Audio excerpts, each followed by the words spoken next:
Abiy Ahmad yeroo paartilee Oromoo gaaddisa hooggansa Oromoo jedhamee walitti qabame tokko yaadattu sichi gaafiin Oromoo armaan dura ka'aa ture hafee gaafiin haaraa uumamuu qaba yeroo jedhee yaadattu achi gaafiin guguddoon magaalaa tanarraa uummanni qabu haqan qaalamee amma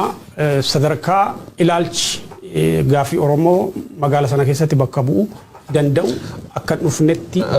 ijaaramee jira jechuudha guutummaa magaalaa Finfinneedha. Ayye gaafiin Oromoon gaafii aaraa harmaan dur hin gaafatin gaafachuu qaban kedhanii gaafii waan gaafachuu qabdu gaafatti malee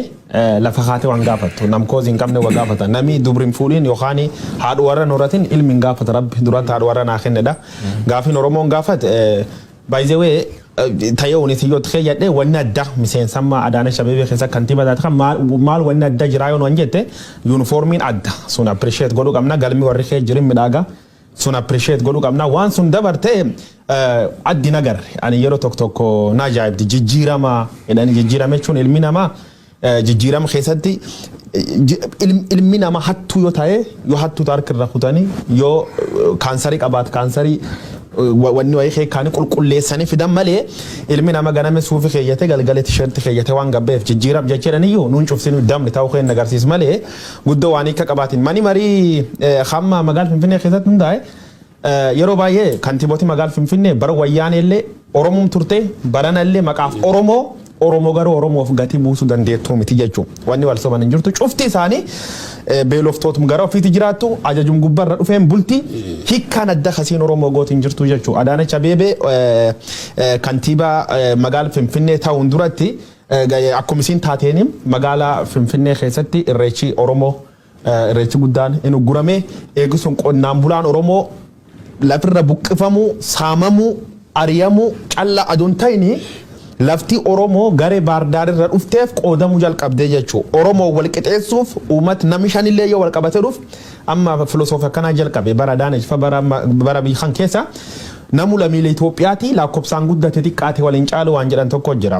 maddam maroodhaan 50 miiliyoon 50 qubisha waltiin dammaramu hin danda'u irbuusan jechuun sun warri xiqqaan sun itti daran malee waltiin daran jechuun hin danda'e kanaafuu gochi godhamuu jiru waan akka qabaatii miti paartiin dhibba keessa dhibbifitti wan wal fakkaataa wal barbaadaa jedhama ammaas Oromoo wal fakkaataatti kooti wal fakkaata naqate mootummaa dhaabneedhe I don't know mootummaa warra kuna agama ginni deemin beennu garuu dhaabbachuu isaanii mirkaneessanii jiraniidha. Abiy erga aangootti dhufee maaltu hojjetame ka jedhu Unity Park maqaadha beektaa BBC Africa gabaasan deebitanii ilaaluu dandeessu yeroo filannoo kan BBC Afrikaan hojjete. Wanni kun waan jijjiirama ibsaati sirriitti understand gochuun waan barbaachisu jechuudha. Finfinnee keessatti wanni hojjetame akkuma biyyaattu projektii guddaan hojjetame maal Unity Park Shaggar Park Parkii ka biraasi parkii akka Koishaa faa jira beektaa biyya keessa mega project jedhu birrii biiliyoona hedduutti itti ba'e miidhagina biyyaaf miidhagina magaalaaf waan gumaacha mataasaa qabaachuu danda'a garuu this is luxury waan qananiiti waan jireenya namoota dhuunfaa lammiilee under poverty line sadara hiyyummaatii gadi jiran biyya san keessatti millions warra jiran jireenya isaanii hagam jijjiira ka jedhu gaafii guguddoo asirratti ka'u maludha. Fakkeenyaaf maallaqi biiliyoonaan paarkii irratti ba'u lammiilee meeqa hojiitti galchuu danda'a. Infraastiraakcharii kabiraa bishaan daandii magaalaa keessa rakkoo bu'uuraalee misoomaa akka manneenii meeqa furuu danda'a kan jedhu namni kaasuu qaba. Waa'een turizimii Itoophiyaadhaaf it's very secondary. Itoophiyaan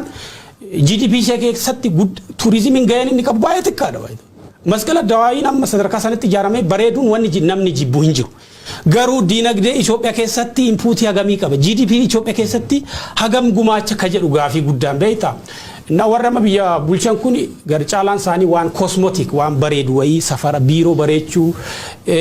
magaalaa bareechuu waan jiru gar caalaa foy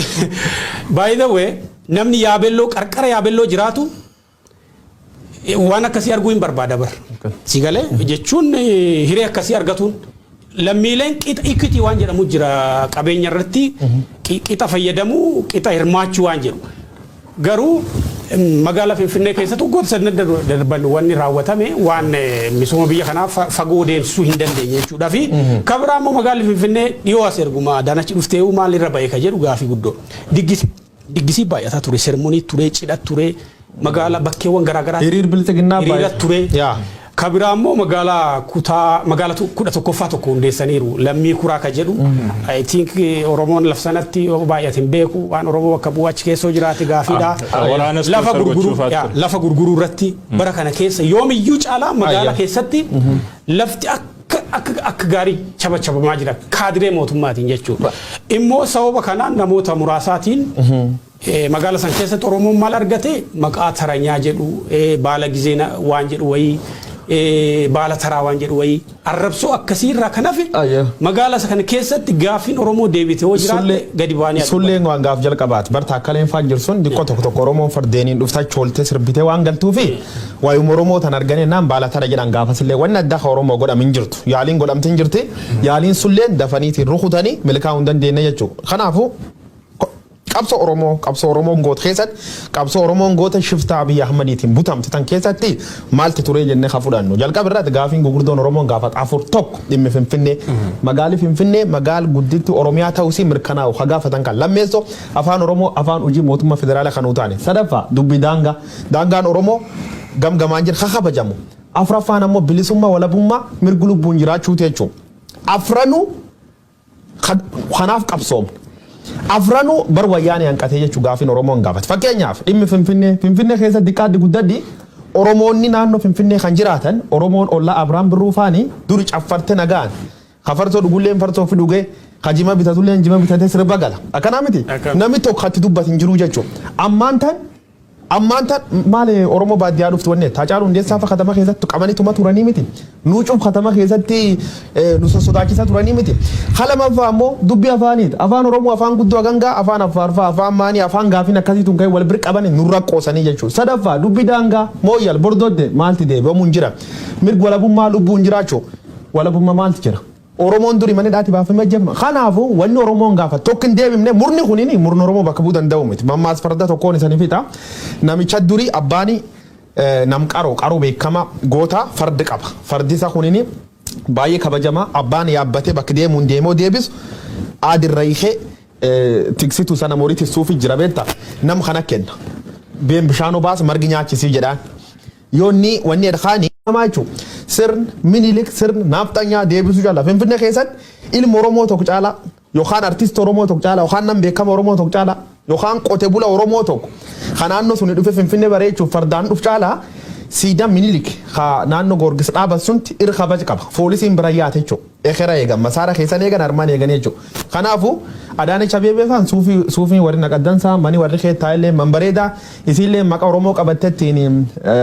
kantiiba mitittil kantiibarra kantiiba ta'uu dansaa isiif warri isii irraa firiffaarii nyaatuuf dansaa garuu Oromoof gatii addan qabdu jedhaniin